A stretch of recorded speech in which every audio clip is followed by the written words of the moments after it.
What is up, guys? Frosty 0232 here today for another Frosty Features. We have yet another Superior 6 character that is coming to the game here in the next couple of days. Spider-Slayer, and we're going to get into him. If you have not seen a Frosty Features, what this is a comic book background on the tunes that you use in Marvel Strike Force. And I am your humble guide through the comic book pages of yore. Let's get started. According to Scopely, driven by his hatred for Spider-Man, J. Jonah Jameson enlisted the help of Dr. Spencer Smythe to create a Spider-Slayer robot, a powerful tool to capture and defeat Spider-Man. After the first Spider-Slayer was destroyed, Smythe eventually created the Spider-Slayer Mark II, a highly advanced killing machine armed with powerful weapons and controlled by Jameson via a psycho-cybernetic helmet. We will rate this description of Spider-Slayer at the end of the feature. Moving on. This is the Spider-Slayer Mach 2. It looks nothing like the Spider-Slayer we're getting in the game. We'll talk about that in a minute.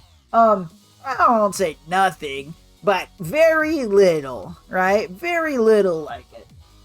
Name, Spider-Slayer Mark II. It very specifically calls it Spider-Slayer Mark II. It's a robot, so it doesn't necessarily have a name, but due to the fact that model, names, designations, etc. are the only way to identify robots, Spider-Slayer Mark II stands in for its name. We are going to be talking about Spider-Slayers overall, and also Frosty Features namely sticks to Marvel 616 canon, main Marvel continuity, and sometimes we branch out. We will branch out a little bit in this one, but not much. Alright, first appearance, The Amazing Spider-Man number 25, pretty early on in the situation, and we'll talk about that first appearance a little bit later. Power/abilities, so this is really hard to pin down. The Spider-Slayer is a robot that is made specifically to capture Spider-Man, therefore it uses an immense array of tools, and every time there's a different Spider-Slayer, it has different abilities.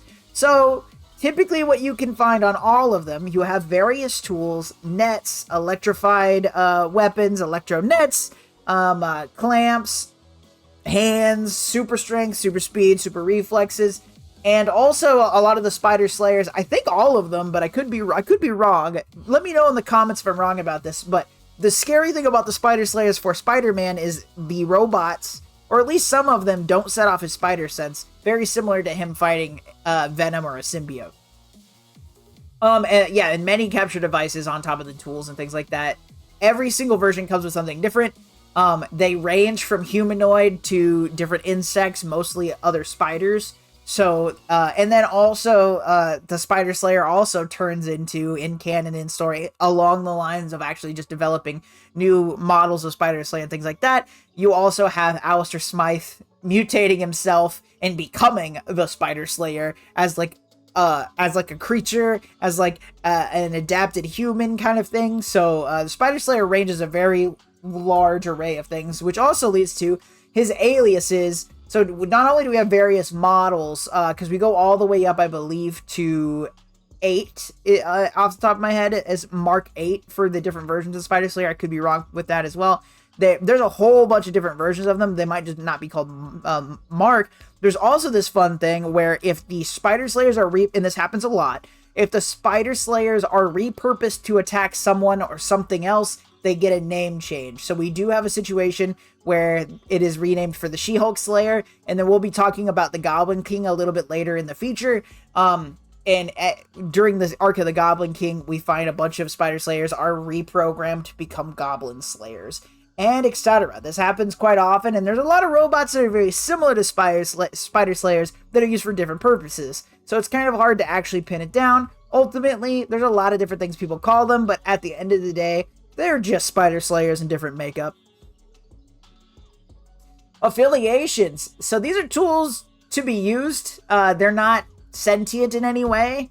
For the most part. The robots that we are talking about are not sentient in any way. They are controlled until their very final model that we talk about later. I guess they obtain some sort of sentience.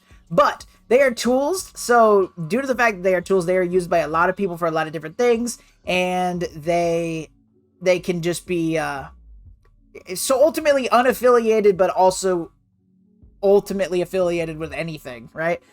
There is a designation team called the Spider-Slayer Squad, and it's essentially when somebody gets mad and gets access to a bunch of old Spider-Slayers, they just turn them all on and send them at people. There's 2 points in the comics that I'm aware of that this happens, where they're just like, screw it, throw them all at him. We already have the blueprints, just make them, throw them all, let's go. And they are referred to then as a Spider-Slayer Squad. So when you have multiple Spider-Slayers coming at you, they are known as a squad, not a murder. I looked at my mic instead of my camera, but you get it. It's a joke. Moving on. Background created by Spencer Smythe. We'll get into Spencer Smythe a little bit, but ultimately, J. Jonah Jameson was like, hey, I'm tired of Spider-Man doing stuff, and I want to see him captured. Not killed. Captured. He doesn't want to kill him at first. He wants him captured. So he's like, here's a bunch of money. Somebody help me out. And Spencer Smythe's like, I like a bunch of money. Let me make you a robot. I can definitely capture Spider-Man. And then he can't. And it goes on from there. So who died? You can't be a superhero or supervillain without somebody dying. In the case of the Spider-Slayer, once again, we're tools. We're not really a superhuman or supervillain, but still, the Spider-Slayers would not have come into existence if not for the death of Jonah Jameson. So, for my people in the back, if you don't know why, there's a reason for J. Jonah Jameson to hate Spider-Man, and it's really not that crazy, right? So, there was a situation where J. Jonah Jameson and his wife Joan Jameson, another J. Jameson, and it says also J. Jameson, just for relationship stuff, on that end, because we're probably not going to get J. Jonah Jameson as a character, and our Spider-Slayer is as closest we're probably going to get. We're just going to go there. Everybody's J. Jameson and his family, him and Joan, out for a walk, and they are robbed.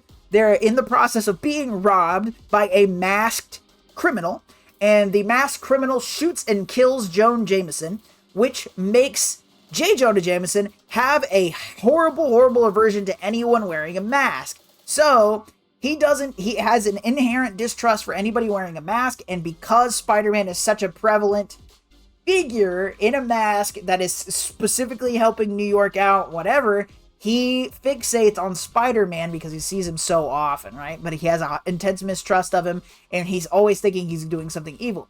The thing I don't like about J. Jonah Jameson's reaction with that is his solution a lot, and we talked about this a little bit. We talked about this in previous Frosty features, and we'll hit on it a little bit today. But he often pays masked villains to attack Spider-Man, which goes definitely against his actual reason to hate Spider-Man, because if he's paying mercs that don't wear masks, it makes more sense, but that's not what we get. We get, like, the Scorpion. He's the creator of the Scorpion. He hires Mysterio at a point. All these people that wear masks, he pays them to go get Spider-Man, right? So he does fixate definitely in the wrong way. Maybe an argument could be made that the mask of the person that killed his wife is more similar to Spider-Man's, and that's why there's the relationship, maybe.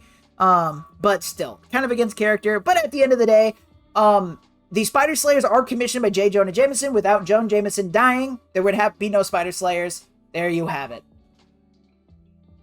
Mark II, Mark V. So here's another problem. With the Spider-Slayer coming to the game, we find this is a picture of the Mark II Spider-Slayer from the comic books. The Spider-Slayer that we're getting is actually a different design than any other Spider-Slayer that I've seen. It's kind of got this retro monitor looking thing. And it has more of a rounded body, and there's like more of a disconnect here. It's its own design. I'm not really sure why they decided to go with Mark II other than maybe to put J. Jonah Jameson's face on it. But Jameson actually uses, out of all the Spider-Slayers, Jameson uses quite a few of them, and his face appears on almost all of the models going up. As long as it's humanoid, his face usually will appear. Even in the latest versions of the Spider-Slayers with the Goblin King and things that we're going to talk about later, we do see that J. Jonah Jameson is still using it and stuff like that. So we didn't have to have a mark designation necessarily for J. Jonah Jameson's face to show up, right? I'm just started calling him Jameson. So it seems to me like the design of this Spider-Slayer could have just been Spider-Slayer. I don't know why we needed Mark II designation in the blog post. But it looks like it's a combination of Mark II and Mark V. So that's a little picture of the Mark V. I feel like it's a little bit more similar to the one we're getting, but it's still actually quite different. And we never actually have the computer monitor head like it is in the game. It's still kind of fun. It's a little silly. But Mark V seems to be the closest to what we have in the game. So I just wanted to point that out. What if? There's an interesting what if situation where that I thought it would be kind of fun to bring up. So what if is obviously not, it is all outside of the Marvel 616, and the what if is what if J. Jonah Jameson adopted Peter Parker. So what happens is there is a space shuttle crash that happens, and when the shuttle crashes to Earth, it kills May Parker, Aunt May, and it kills John Jameson, J. Jonah Jameson's son. So Peter is an orphan again, more of an orphan than he was, and then J. Jonah Jameson now doesn't have a son, so he adopts Spider-Man and he blames the shuttle crash on Spider-Man. He doesn't know Peter's Spider-Man. So he still pays to develop the Spider-Slayers for the same reasons before, but instead of his wife it's his son. Instead of his wife being killed, it's his son, and he's got an immense hate specifically for Spider-Man.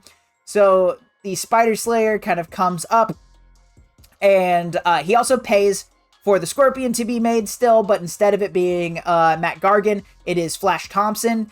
And so when they are fighting, so it's a Scorpion, Spider-Slayer versus Spider-Man, Peter pulls his mask off and he's like, stepdad, or adopted dad, or whatever the designation for that is. Daddy, dearest, it is I, Peter Parker. I didn't kill my aunt, obviously, and therefore I didn't kill your son. So please, let's do things. So the cool thing from that, anyway, they turn out, Flash Thompson goes crazy, and they take out Scorpion, and then Spider-Slayer's like, my adopted son, I love you so much, let's fight crime together. So in the What If universe, there is a situation where Spider-Man and Spider-Slayer, J. Jonah Jameson Spider-Slayer, are a superhero duo, which I think is super cool, and you don't really see the Spider-Slayers used for a lot of good all the time. There's a lot of robots that are used for good all the time, but still. Neat little thing. So that's the what if thing. Moving on, relationships. So it's a robot, so they don't really have any. Various models count, I guess. So J. Jonah Jameson is the financier for the Spider-Slayers, so that's sort of a relation. And then Spencer and Alistair Smythe are the creators, Spencer Smythe being the original creator, Alistair Smythe being his son who carries on Spencer's legacy, and various attack robots progeny. There's a whole bunch of different robots that are based on the technology that the Spider-Slayers are made off of, including other Spider-Slayers. So that definitely that definitely counts. Notable events, the beginning and the end. So the start of the Spider-Slayers comes from one, Spencer Smythe. As I said before, J. Jonah Jameson offers money to essentially commission something so that Spider-Man can get taken out, and Spencer Smythe appears, and he's like, hey, I've got this idea for these badass robots, and these badass robots are going to be so strong, they can take on anything. And he's wrong, and then he makes another one, and he's wrong, and he makes another one, and he's wrong, and it becomes an obsession. So, we have Spider-Slayer 1, Spider-Slayer Mark 1 through Mark 8, and it's all, every single time, Spidey figures out a way to take out the Spider-Slayer, whatever. Eventually, Alistair Smythe realizes that you need to send more army-type situations, but every time there's a new mark, new weapons, and typically it's improved some kind of way, so they have to figure out how to do it. Most of the time, there's some sort of spot on the Spider-Slayer that can be webbed and disarm, disable the you need to stop putting your off buttons on the outside of the Spider-Slayers. At the end of the day, that's the problem. That's most of the problem, right? Should definitely be web proof in all measure. But so after multiple attempts, Spencer Smythe's like, oh crap, I have cancer. So he gets radiation poisoning from overexposure to all these different materials he's using to make the Spider-Slayers, and he becomes very sick, and he knows he's gonna die. So he sends, this is the first time we see our Slayer squad, so we see Marks 1 through 8 go out and attack, and he captures J. Jonah Jameson because J. Jonah Jameson put him into this pickle, put him into this spot in the first place, and then of course Spider-Man, and he has the Slayers tie them to a bomb, effectively winning, honestly. But he sets the bomb for 24 hours because he's trying to get to the space, because, you know, these people, they pilot these remotely, they're not there.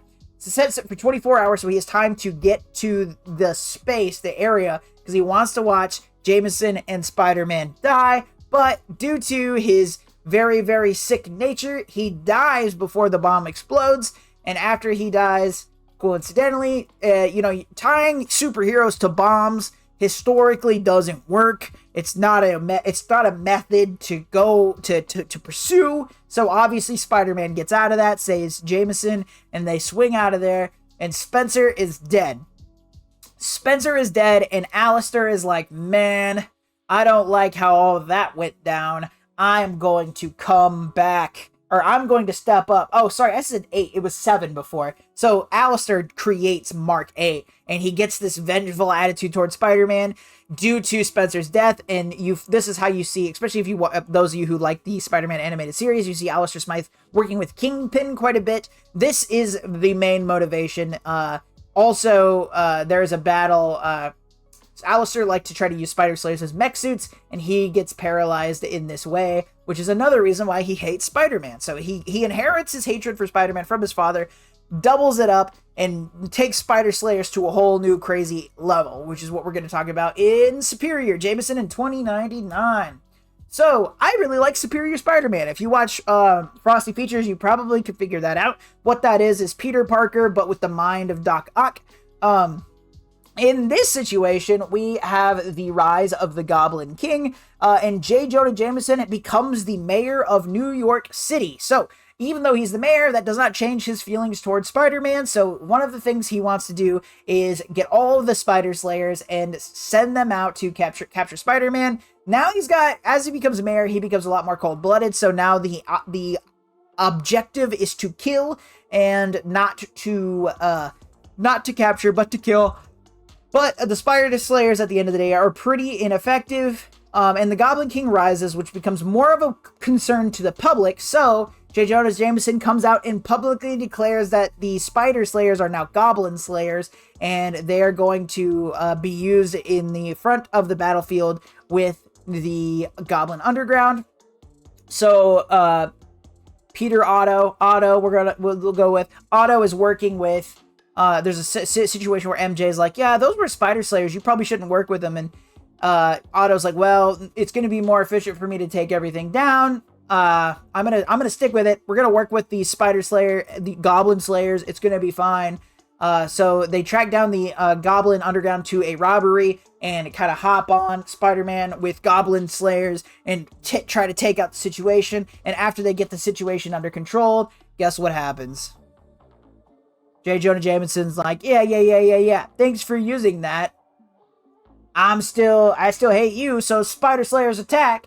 And so Otto essentially is against a whole squad, a whole Slayer squad of these extremely advanced. I mean, this is the newest version of Spider-Slayer that is, so they're quite strong, very hard to take on, and there's quite a few of them.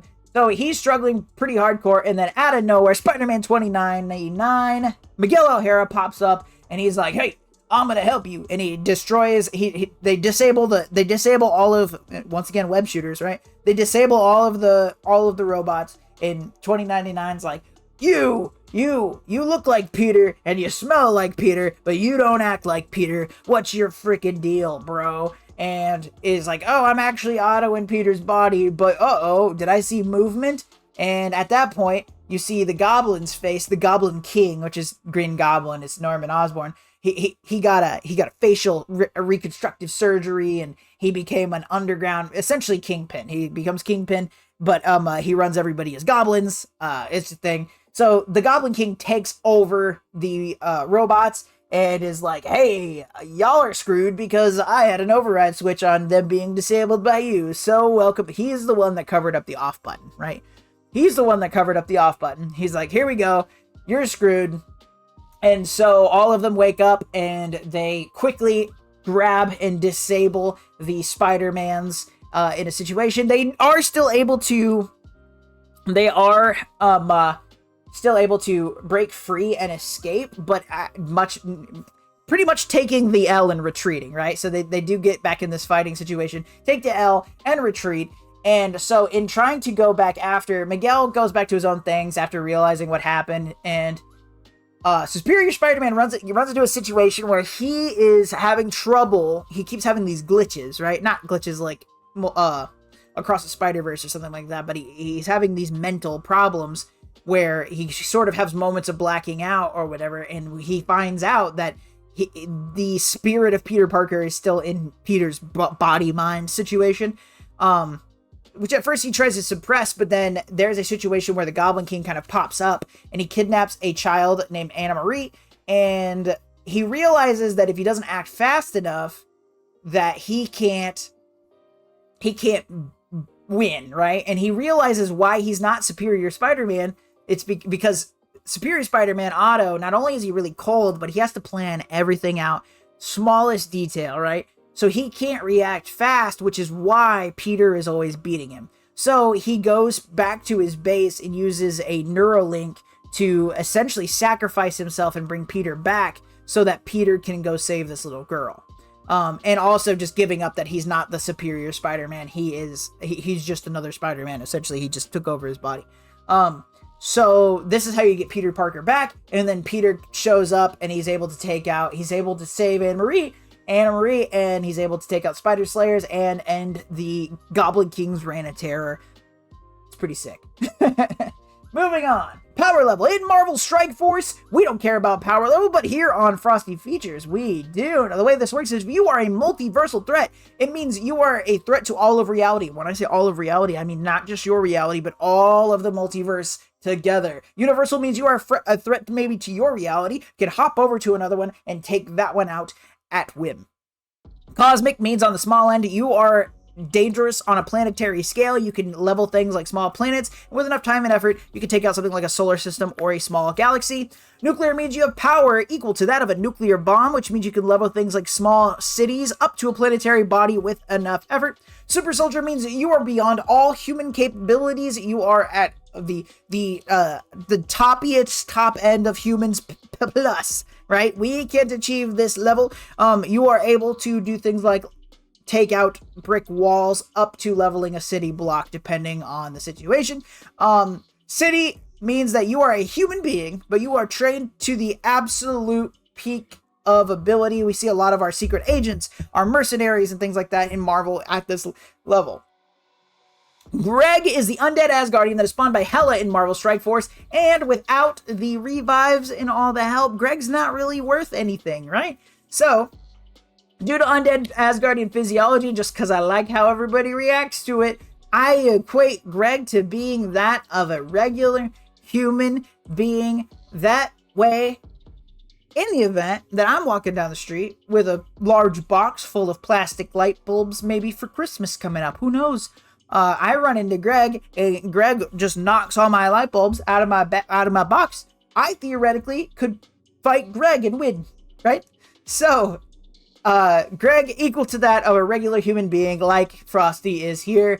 And what we see in the case of the Spider-Slayers, their powers range heavily, right? But their primary designation really sets them kind of on a similar level to Spider-Man, but always below, because Spider-Man always is able to take out the Spider-Slayers, especially one-on-one. When you start adding them up, it helps offset the actual difference between power level between Spidey and the Spider-Slayers. But because of this, we find that the Spider-Slayers are firmly planted on the lower end of Super Soldier.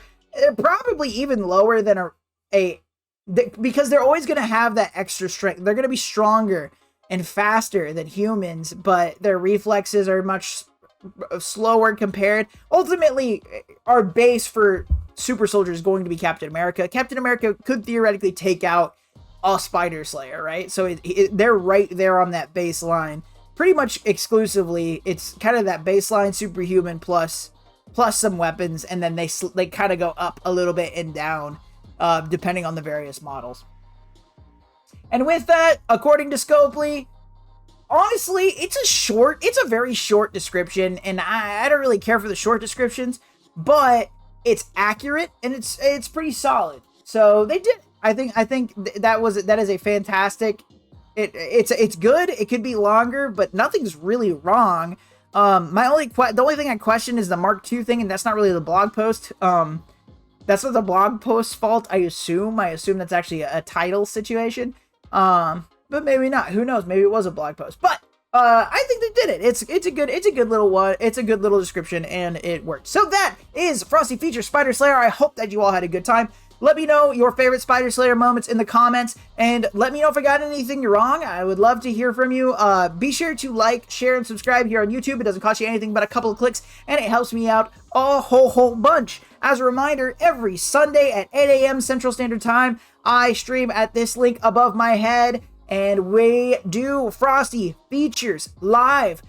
I hope that you all had a good time. I hope that you all have a fantastic weekend. And most importantly, y'all, stay cool.